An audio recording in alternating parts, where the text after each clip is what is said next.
IBM has an interesting history in the cloud. I would say that their first gen public cloud didn't receive accolades. They missed a lot of dates. There were some challenges.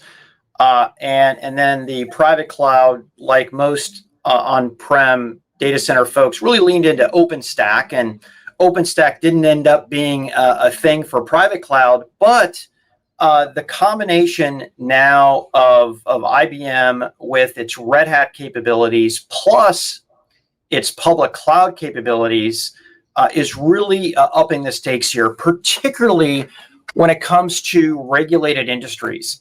And one really good example is the cloud that they have for financial services. So think of this as banks, stonks, crypto, pretty much anything related to money. And there's a lot of regulation. That regulation is not only based on country, but also by region when it comes to the EU, and in the United States when it comes to states. So what that means is you're being regulated every step of the way.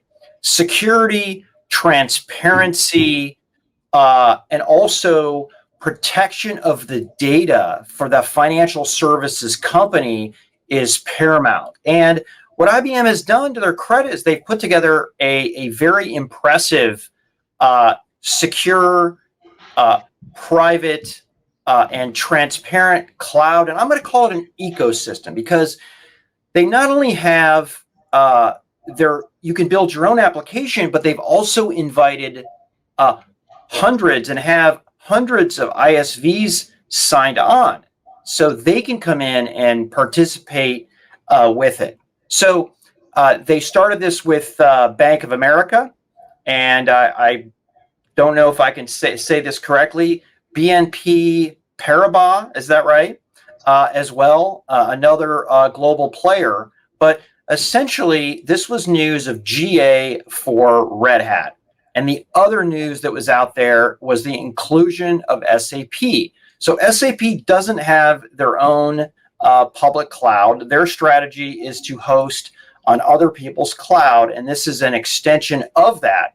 Because quite frankly, if you look at the influence and power that IBM has in financial services, pretty much every credit card transaction, most retail transactions, so any type there's a transaction, most of those go through IBM today. So great example of IBM leveraging their capabilities and their strength and what they're known for. And not that they're the only competitor in this. You know, Google Cloud is making a run for a lot of vertical clouds. And I would say from the public cloud point of view, Google Cloud has been the most aggressive here. And that makes sense to me too, because Google Cloud is really good at things like big data and analytics. So this is one milestone on what I think will be many. I like IBM's focus on vertical clouds, places they can win, and do, quite frankly, a better job than some of the native cloud folks. So good stuff. Yeah, absolutely, Pat. And I think there's a couple thematic things happening here. One is banks are looking to leverage the cloud in a much bigger way. Financial services as a whole. The competition is rising very, very quickly, and it's not traditional competition so much. It's going to be your crypto, and it's going to come from fintech. And these are companies that are fast, built on cloud, and they are transforming user adoption. You've got companies like SoFi,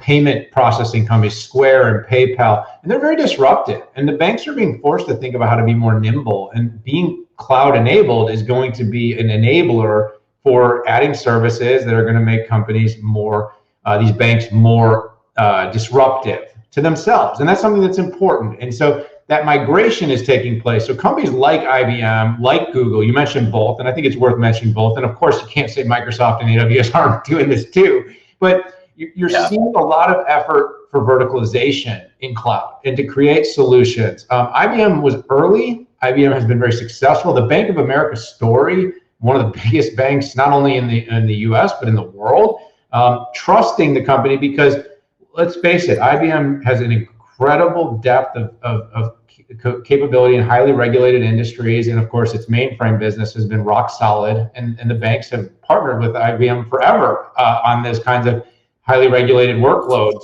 that need to be secured and compartmentalized from risk. So as I see it, Pat, going GA is an important moment. It really is a hybrid story in the end. It's going to be parts of the workloads are going to be cloud, parts of the workloads are going to be prem. You're going to see more and more compartments, enclaves. IBM's confidential computing story is going to be very important here as the bank space, but also for healthcare, also for public sector. That's where I really expect IBM to be successful.